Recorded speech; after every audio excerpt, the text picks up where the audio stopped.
రావాలి హర్ష గారు రాత్రి సీన్ మార్చేసా. సో ఒక ట్రాలీ తెప్పించి డ్రమ్స్ తెప్పించి సో అప్పటికప్పుడు సాంగ్ చిరంజీవి గారు అడగగానే ఒక హై లాగా అతను వచ్చి నుంచుంటే మీరు అబ్జర్వ్ చేస్తే ఎక్కడ హర్ష గారు వాకింగ్ ఉండదు, ఫ్రేమ్ ఎంట్రీలు ఉంటాయి. సో ఇలా ఫ్రేమ్ ఎంట్రీ అలా వచ్చి అలా నుంచుంటాడు. సో ఆయనకి దానికి ఒక స్కూటర్ తెచ్చుకున్నాడు, 3 బండి స్కూటరు చైరు.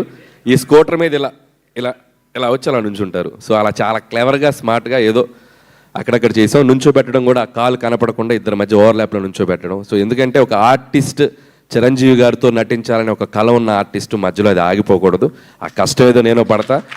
సో ఆడియన్స్కి ఆ డౌట్ రాకుండా చిన్న చిన్న జిమ్మిక్స్ చేసి ఈరోజు హర్షవర్ధన్ తన హ్యాపీగా తన నచ్చిన నటుడు ఇష్టమైన నటుడితో యాక్ట్ చేసిన ఆ అనుభూతిని పొందారు.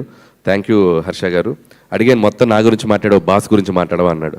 ఏం మాట్లాడుతున్నావు, బాస్ గురించి నీ ముందు ఎందుకు మాట్లాడుతాను, బాస్ ముందు మాట్లాడతా అన్నాడు. ఓకే ఓకే అలాగే మాట్లాడు. సో వన్స్ అగైన్ మీడియా మిత్రులందరికీ చాలా థ్యాంక్స్. ప్రతి సినిమాకు ఒక జర్నీ, ఆ జర్నీలో నేను ఒక్కొక్కసారి ప్రెషర్లో ఉన్నా, ఒక్కొక్కసారి స్ట్రెస్లో ఉన్నా, ఒక్కొక్కసారి కన్ఫ్యూజన్లో ఉన్నా. ఈ ప్రమోషన్స్ వీటిల్లో వాళ్ళందరూ కనిపించిన ప్రతి మీడియా స్నేహితులందరూ భుజం మీద షోల్డర్ వేసి నువ్వు కొడతావు అని చెప్పి నాకంటే ఎక్కువ కాన్ఫిడెన్స్ వాళ్ళు ఇచ్చారు. నేను ఎప్పుడు ఎదురిచ్చినా నన్ను నవ్వుతూ పలకరిస్తారు. వాళ్ళ పాజిటివ్ ఎనర్జీని ఎప్పటికీ మర్చిపోలేను. ఈరోజు సక్సెస్ కొట్టి ఇక్కడికి వస్తే ప్రతి మీడియా మిత్రుడు ఒక చెయ్యి ఇచ్చి ఇలా చెయ్యి గట్టిగా ఊపేస్తున్నారు నాది. ఆ గట్టిగా ఊపే దాంట్లో వాళ్ళకి నా మీద ఉన్న ఎఫెక్షను, ఈ సినిమా తాలూకు ఒక పాజిటివ్ ఎనర్జీ, వాళ్ళకి నా మీద ఉన్న ఒక పాజిటివిటీ ఎలా తెలుస్తుంది నాకు అర్థమైంది. పేరు నా మీడియా మిత్రులందరికీ నా థ్యాంక్ యూ సో మచ్. నేను మీ ఒక్కొక్క పేరు నేను మెన్షన్ చేస్తానంటే లక్ష్మి గారు కోపం వస్తుంది నా పేరు మెన్షన్ చేయలేదని. అందుకే నేను పేర్లు మెన్షన్ చేయట్లేదు, గ్రూప్గా మెన్షన్ చేస్తాను. లక్ష్మి గారు మీరు దాంట్లో ఉన్నట్టే చేస్తూ. అలాగే సోషల్ మీడియాలో యూట్యూబ్లో గత 15 రోజులుగా జరిగిన విధ్వంసం మామూలు విధ్వంసం కాదు. సో దొరకడా సో గట్టిగా దొరికేసా. ఎవరికి దొరికాను? ప్రేక్షకులకు దొరికాను.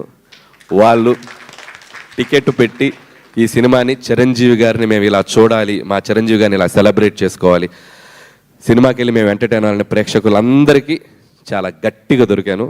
చాలా థ్యాంక్ యూ. ఈసారి కూడా ఈ సంక్రాంతి నాకు మళ్ళీ మెమరీస్ చేయండి, సెలబ్రేట్ చేయండి. మీమ్స్ ఫ్రెండ్స్ అందరూ వేసుకునే వాళ్ళు వేసుకోండి, పొగుడుకునే వాళ్ళు పొగుడుకోండి. నేను మాత్రం మీ మీమ్స్ చూస్తాను, నవ్వుకుంటాను, ఎంజాయ్ చేస్తాను. Thank you so much. Super Anil garu, thank you very much. Pre release ఈవెంట్లోనే మెగాస్టార్ మీకు ఆల్రెడీ గ్రీన్ ఫ్లాగ్ ఇచ్చేశారు నెక్స్ట్ కాంబినేషన్లో ఫుల్ ఫ్లెడ్జ్డ్ మూవీ చేయడానికి.